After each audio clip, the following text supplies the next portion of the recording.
말씀을 나누도록 하겠습니다. 우리는 지금 10장에 들어왔습니다. 에스라가 지금 성전 앞에서 울면서 기도하는 그 과정에 있습니다. 근데 그 이유가 9장 1절에 기록되어 있었습니다. 9장 1절 다시 한번 읽어볼까요? 시작. 이러한 일들을 마친 다음에 지도자들이 나에게 와서 말하였다. 이스라엘 백성은 제사장이나 레위 사람들마저도 이방 백성과 관계를 끊지 않고 가나안 사람과 헷 사람과 브리스 사람과 여부스 사람과 암몬 사람과 모압 사람과 이집트 사람과 아모리 사람이 하는 역겨운 일을 따라서 합니다. 그러니까 지금 이유가 무엇입니까? 이방 사람들이 하는 행동을 포로로 잡혀갔다가 돌아온 사람들뿐만 아니라 남아있었던 사람들 모두가 다 그들의 문화와 가치와 또 그들이 하고 있는 역겨운 일들을 같이 하고 있다는 그 보고가 에스라에게 전달되었습니다. 사실 이 소식은 그렇게 오래된 이야기가 아닙니다. 특별히 에스라가 2차로 포로에서 귀환된 이후에 지금 6개월 정도밖에 되지 않는 시점에 지금 발생한 일입니다. 이미 돌아왔던 사람들도 또 이번에 돌아왔던 사람들도 시간이 지남에 따라서 또 동화되고 또 오염되고 그들의 가치와 문화에 취해버리는 현상이 반복해서 일어나고 있는 것들을 보게 됩니다. 그것은 그들이 포로 귀환 때만 일어났던 게 아니라 포로 귀환 전에도 이스라엘이 또 유다가 멸망했던 이유 중에 하나가 바로 이방의 문화와 이방의 가치관에 그들이 분별하지 못하고 하나님의 뜻을 따르지 않고 그들의 문화 속에 어떻게 보면 그 문화를 쫓아내고 그 문화 속에서 하나님의 문화를 드러내야 될 사람들이 그 문화에 동화되어서 그들을 따랐기 때문에 있었던 일이라고 성경은 이야기하고 있는 것입니다. 자, 10장에 이제 에스라가 하나님의 성전 앞에 엎드려서 울면서 기도하며 죄를 자백하기 시작했습니다. 그러니까 이 에스라는 백성의 리더였습니다. 지도자 중에 지도자였죠. 그런데 그가 성전 앞에서 엎드려서 울면서 기도하고 죄를 자백하니까 그것을 바라보고 있던 그곳에 또 성전에 예배드리러 왔던 사람들이 어떻게 합니까? 그의 모습을 바라보면서 함께 영향력을 받아서 그의 영향력 아래서 어린아이부터 시작해서 많은 이스라엘 사람들이 남자 여자 어린아이 할 것 없이 주변에 모여서 큰 소리를 함께 울기 시작했습니다. 그러니까 영향력이 있었던 거죠. 리더의 영향력은 그 민족 전체에 영향을 끼치기 전에 주변에 있는 사람들에게 먼저 영향이 끼쳐집니다. 특히 성전을 찾았던 사람들에게서부터 그 내용이 증명되고 있는 것을 보게 됩니다. 그 중에 한 그룹이 나오죠. 2절 같이 읽어볼까요? 시작. 그때 엘람의 자손 여엘의 아들 스가냐가 에스라에게 말하였다. 우리가 주변에 있는 이 땅의 백성에게서 이방 여자를 데려와서 아내로 삼음으로써 하나님께 죄를 지었지만 아직도 이스라엘에 희망은 있습니다. 예, 그 중에 이제 엘람의 자손 여이엘의 아들 스가냐가 에스라에게 이야기했던 이야기가 2절에 나옵니다. 그 전에 우리가 좀 다시 한번 봐야 될 에스라는 굉장히 존경받는 지도자였습니다. 그의 극심한 고통과 눈물은 많은 사람들의 관심을 끌 수밖에 없었습니다. 영향력 있는 사람들은요, 사람들의 관심을 받게 됩니다. 좀 영향력이 있게 된다는 것은 쉬운 일은 절대로 아닙니다. 그러나 그들이 영향력 있는 상태가 되잖아요. 그럼 사람들은 그것에 영향을 받게 됩니다. 그래서 같은 사람의 죽음이라도 영향력 있는 사람의 죽음과 그렇지 않은 사람의 죽음은 차이가 있죠. 그래서 그 어떤 사건들이 별로 그렇게 중요하게 여겨지지 않다가도 영향력 있는 사람이 어떤 이야기를 하면 그것이 훨씬 파급 효과가 큰 것과 같습니다. 에스라는 하나님 앞에서 그의 감정을 여과 없이 표출합니다. 굉장히 그의 감정이 뜨겁게 표현되죠. 근데 그것이 그 백성들에게 어떻게 보면 전염성 있게 전파되고 그 사람들에게 이것이 얼마나 심각한 일인가 그때 깨닫습니다.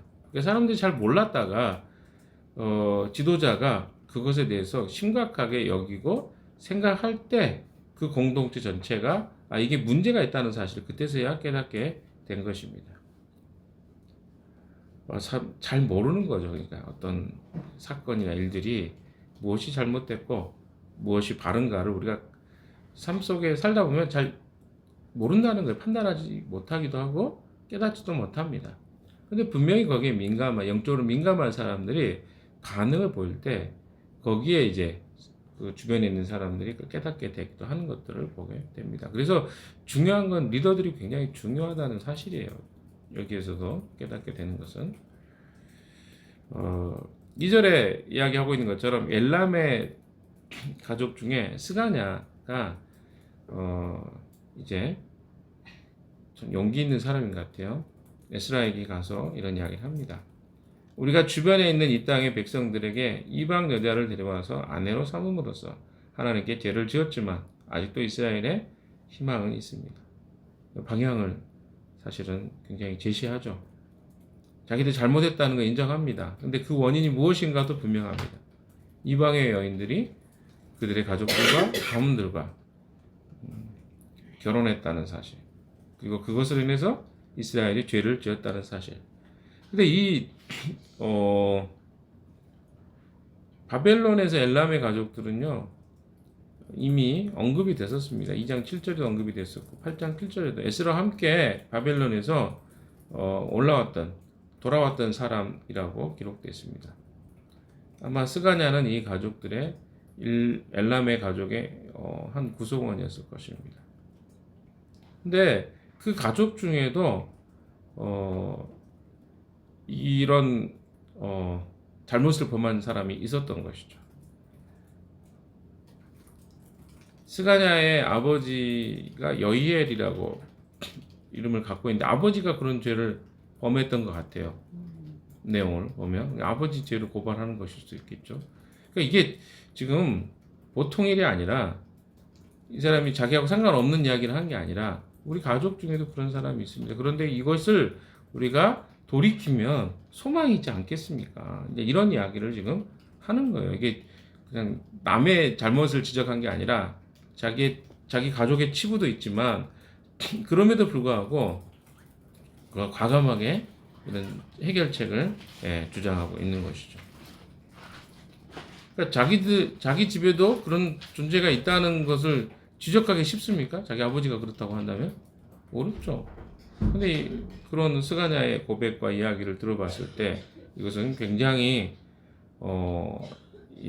중대하게 이 문제를 사람들 중에 받아들인 사람이 있었다는 것입니다. 3절도 같이 읽읍시다. 시작.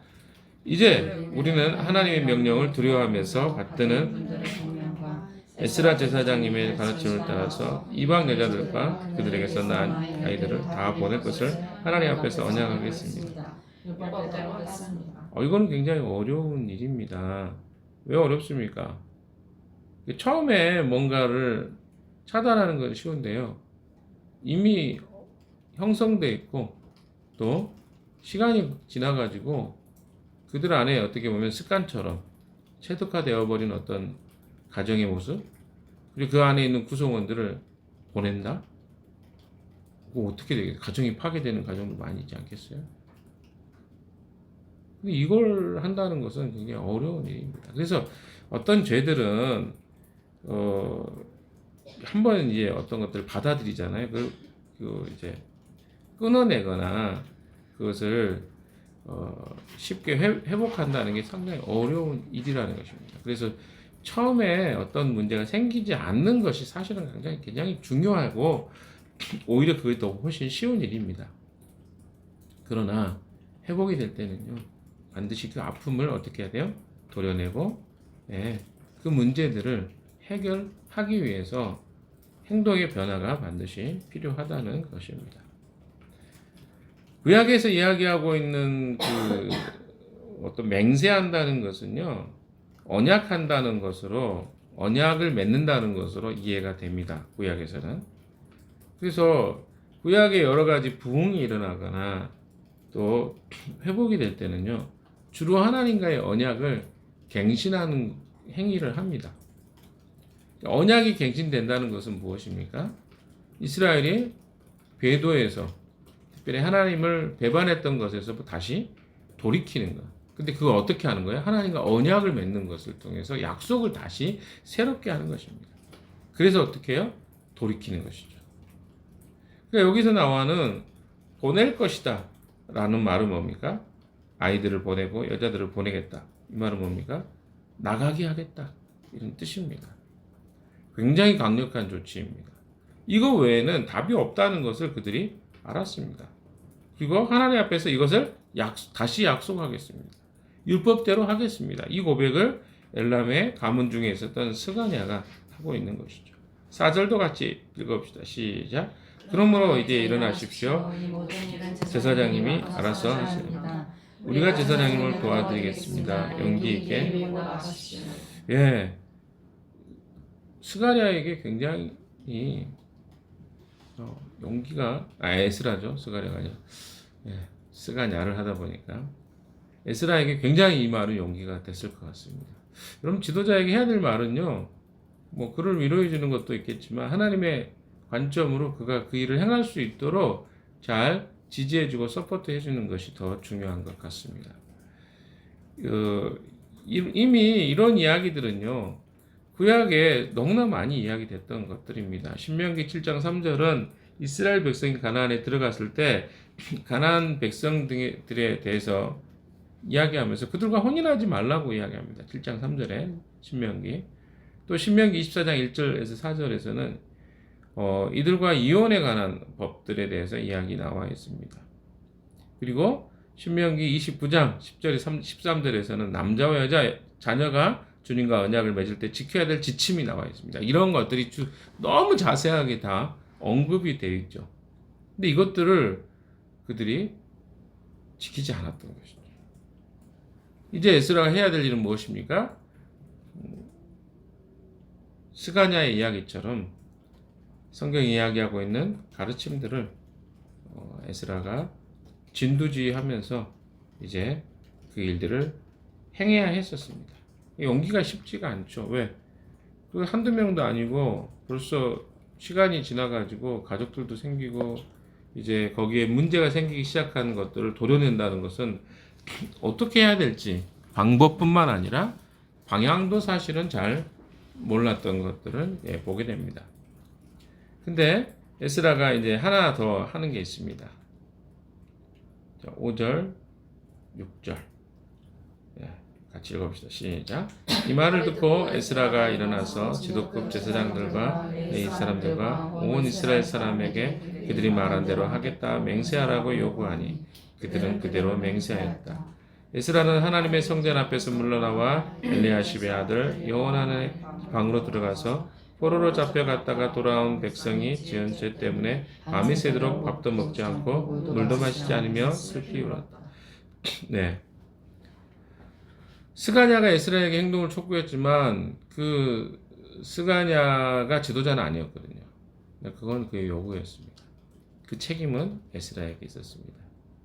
그러니까 하나님의 부르심을 받은 리더는 사람들에게 영향력을 미치는 행동을 결정을 내리고 그것을 자기 책임으로 선택해야 되는 중요한 행동을 해야 되는 그 일들이 남아 있었죠. 그때 5절에 보시면 이제 에스라는 정확한 조치를 취합니다. 먼저 지도자들과 모든 백성들의 지지를 확보했고요. 그리고 그 다음에 그가 해야 됐던 일은 무엇입니까? 그들에게 약속을 하게 하죠. 맹세하였습니다. 어떤 맹세입니까?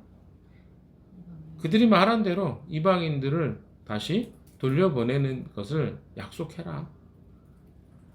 특별히 이것은 그냥 단순히 이방 사람들과 결별해라 이 말이 아니었어요. 이방 사람들이 그들에게 들고 온 이방의 문화와 또 이방 신들을 벗겨내고 버리는 일이었습니다. 그래서 어려운 일이었어요. 왜? 그 사람들이 포기할 건 아니었기 때문에 그래요. 그래서 그 이방 신을 붙잡고 또 그들에게 마음과 삶이 조금씩 움직여가고 있는 그들에게 이방의 아내를 보내고 이방의 자녀들을 보내는 것들은 결코 쉬운 일은 아니었을 것입니다. 그래서 그들과 약속을 하라고 이야기합니다. 맹세하게 합니다. 그러니까 사람들이 다 맹세하기 시작합니다. 그리고 난 다음에 에스라가 했던 일은 무엇입니까? 성전에는 다양한 방들이 있었습니다. 그러니까 빈 공간이 있기도 하고 혹은 거기에는 각자 뭐죠? 각색의 어떤 일들을 수행하는 방들이 여러 개 딸려 있습니다. 성전 안에는. 그래서 그 창고로 쓰여지기도 하고 어떤 제사장의 머무는 공간이 있기도 한 그곳에 들어가서 에스라 혼자 금식하면서 기도하는 것들을 보게 됩니다. 밖에서 기도하는 것과 안에서 기도하는 게 이렇게 차이가 있습니다. 오히려 에스라의 진정성이 드러나죠. 왜 그렇습니까? 에스라가 사람들에게 보이기 위해서 기도한 게 아니었다는 거죠. 이것은 하나님 앞에서 그가 진심으로 그들의 죄에 대해서 고민하고 또 걱정하고 염려했다는 것을 보여줍니다. 6절의 이야기는 그냥 단순히 그가 사람들에게 어떤 퍼포먼스를 하기 위해서 성전 앞에서 울면서 기도한 게 아니었다는 것이죠. 다시 들어가서 연결해서 계속 더 기도합니다. 어떻게 합니까? 밤이 새도록 밥도 먹지 않고 물도 마시지 않고 슬피 울면서 기도합니다. 금식하는 때가 있죠. 항상 금식하는 것이 필요하지는 않습니다. 근데 이스라엘 백성이 금식해야 된 날이 있습니다. 대속죄일이죠. 그렇죠?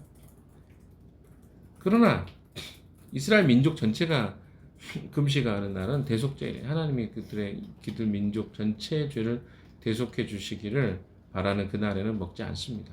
그러나 개인적 또 국가적 금식의 특별한 경우가 종종 있습니다. 누구죠? 우리가 잘 아는 사울이 때로는 아무것도 백성들에게 먹지 말라, 전쟁 중에도 먹지 말라고 한 때가 있었습니다. 그러니까 굉장히 긴급하게 국가의 위기 앞에서 금식을 선언한 때가 있습니다. 우리가 또 아는 것들을 보시면 이방에서도 그런 일이 있잖아요. 그 요나 이야기 속에서 니느웨 성에서 3일 동안 동물을 비롯해서 일절 아무것도 먹지 않게 합니다. 니느웨 성에 있었던 일이죠. 굉장히 많은 경우에 있지만 금식은 어때요? 그냥 하는 게 아니에요. 굉장히 위기와 이것은 슬픔, 분노 혹은 국가적 재앙 그리고 자기에게 개인적인 위기인 경우에만 금식을 하고 있는 것들을 보게 됩니다. 근데 그래서 이 금식하는 것도 그냥 함부로 하면 안 돼요. 우리가 과거에 수련회 같은 데 할 때 금식 기도합시다. 금식을 왜 하는지도 모르고 하는 경우가 종종 있잖아요. 그렇게 하는 게 아니라 정말 중요한 위기와 국가적 재난, 개인의 위기 앞에서 금식하는 것이 때로는 필요하기도 합니다. 왜? 이게 너무나 중요한 일이기 때문에 하나님 나의 기도를 들어주십시오 하는 의미가 있기 때문에 그렇습니다. 자, 7절 같이 읽어봅시다. 시작. 잡혀갔다가 돌아온 백성은 모두 예루살렘으로 모이라는 명령이 예루살렘과 온 유다 땅으로 하리라. 네, 7절에는 뭐요? 군중이 흩어져 있기 때문에 에스라가 이제 지도자들과 함께 취했던 조치는 모든 유대인들에게 포고문을 내렸습니다. 그래서 유대에 있는 모든 공동체는 3일 안에 도착할 수 있는 그 지역에 살고 있었기 때문에 3일 안에 모이라고 이야기를 한 것입니다. 그래서 여기에 보면 유다 땅에 모든 사람들이 3일 안에 모여라. 8절 읽어볼까요? 시작. 사흘 안에 지도자들과 원로들의 결정에 따라 제사를 빼앗고 잡혀갔다가 돌아온 백성의 모임에서 내쫓는다고 하니 여기 중요한 거 뭡니까? 몰수를 이야기합니다. 금지된 것을 몰수하는 것을 의미합니다. 몰수라는 단어는 금지한 것들을 빼앗아 버리는 거죠. 금지된 것은 어때요? 파괴하거나 성전에 바치는 형식으로 주님께 바쳐졌습니다. 그래서 몰수하겠다는 겁니까? 이걸 파괴시켜 버리거나 혹은 어떻게 하겠다? 성전에 이거 바쳐지겠다. 이렇게 이야기를 한 거죠. 이거 굉장히 어떻게 보면 그는 아닥사스다 왕의 명령을 받아서 왔잖아요. 그러니까 그 칙령과 명령 때문에 왔기 때문에 그 권한이 보통 사람들이 생각하는 것보다 훨씬 더 강력한 권한을 갖고 단순히 그 민족의 지도자였기 때문에 그들 온 게 아니라 법적인 그런 권한들을 갖고 있었던 것이죠. 그래서 이 이야기가 갔을 때 한번 생각해 보세요. 사람들이 무슨 뭐 때문에 모이래? 이런 이야기 굉장히 많이 들었겠죠. 사람들이 웅성웅성하면서 모였지 않겠습니까? 안 가면 안 되겠구나. 이거 굉장히 위기 상황이구나. 자, 그래서 내쫓는다고 하니까 사람들이 이제 모여듭니다. 9절 읽어봅시다. 시작. 사흘 만에 유다와 베냐민 사람들이 모두 예루살렘에 모였다. 그때가 아홉째 달 20일입니다. 온 백성이 하나님의 성전 앞들에 모여 앉아서 떨고 있었다. 사태가 일어날 때 큰 비까지. 예, 아홉째 달은 에스라가 예루살렘에 도착한 지 4개월이 조금 넘은 때입니다. 그러니까 얼마 안 됐는데 이런 일이 발생한 거예요. 쉽게 이야기하면 다섯째 달에 도착했으니까 첫째 달에 출발해가지고 다섯째 달에 도착하고 아홉째 달에 지금 이런 일이 생겼으니까 얼마나 심각한 일입니까? 아마 사람들이 좀 비도 오고 또 비가 오니까 뭐 겨울이 가까이 다가오는 시점에 비가 오고 장마철에 축축한 상태에서 지금 분위기도 심상치 않고 떨고 있는 그 자리에 지금 에스라가 나타납니다. 10절 같이 읽읍시다. 시작. 드디어 에스라가 제사장에 나타나서 그들에게 말하였다. 여러분이 이방 여자들에게 변화했으므로 배신자가 되었습니다. 그것 때문에 이스라엘의 죄가 더 커졌습니다. 이것은 계속해서 일관되게 이야기하는 내용입니다. 엑스라는 문제를 너희들 알고 있지 이렇게 말하지 않았습니다. 정확하게 지적했죠. 직접 이야기합니다. 그는 유배당했던 이 페르시아에서 하나님의 모든 형벌을 잊을 수가 없었습니다. 이제 백성들은 이방 여인들을 취함으로써 더 많은 죄책감을 쌓아가고 있었던 것입니다. 그것을 그가 돌려 말하지 않았습니다. 직접적으로 말합니다. 마지막 11절 읽어봅시다. 시작. 이제 주 여러분의 조상이 하나님께 죄를 자백하고 그의 뜻을 따르십시오. 이 땅에 있는 이방 백성과 관계를 끊고 여러분이 데리고 사는 이방의 아내들과도 인연을 끊어야 합니다. 네. 어떻게 하라는 거죠? 자백하는 겁니다. 그러니까 우리가 회개하고 돌아설 때 해야 될 건 자백하는 게 굉장히 중요합니다. 그러니까 동의해요. 자백한다는 말은 내가 어떻게요? 잘못한 것을 동의해. 근데 우리가 그런 걸 인정하기 참 어렵죠. 근데 그러니까 회복이 안 되는 거야. 내가 뭔가 잘못했다는 것을 인정하는 게 너무 어렵습니다.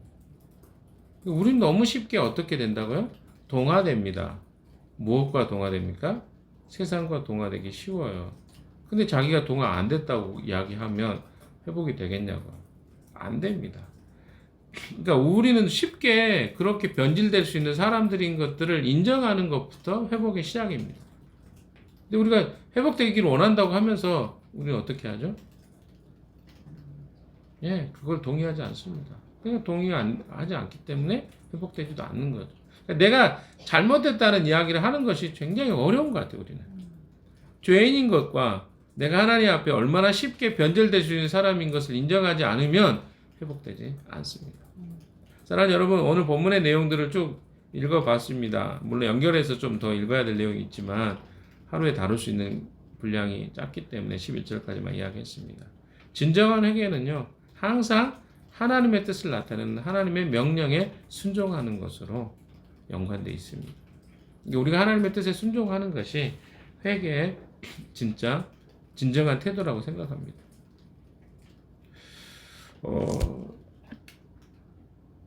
어제부터 계속 그런 이야기를 드렸습니다만은 우리가 이 세상에 살면서 너무 쉽게 우리 자신이 세상에 타협하고 살고 있다는 사실을 우리는 망각해 버리는 것 같습니다. 마치 화장실에 들어가면 화장실 냄새가 우리를 감싸는 것처럼 세상 안에 있다 보면 우리도 모르게 그들의 문화와 가치와 세상의 원리에 타협하고 살아갈 수밖에 없는 존재라는 것을 기억하십시오. 그래서 수시로 우리 자신을 돌아보고 살피고 점검하지 않으면 우리도 이 이스라엘의 백성들처럼 불과 4개월 만에 그들이 오염되고 또 타락해 버리는 것을 보았습니다. 심각하게 하나님 앞에 문제를 가지고 있는 것을 보았습니다. 하나님은요, 그 백성들과 교제하기를 원하시지만 거룩하지 않으면 하나님은 응답하지 않으십니다. 우리가 하나님과 관계 안에 때로는 좋을 때가 있지만 그렇지 않을 때가 사실 우리는 존재합니다. 그런데 그때 기억해야 될 것은 우리 자신을 돌아보는 것부터 해야 돼요. 그리고 또 하나는 뭡니까? 우리는 너무 쉽게 오염되는 존재라는 것도 기억하셔야 됩니다. 이걸 우리가 잊어버려요. 뭐, 저 잘 지내는데요?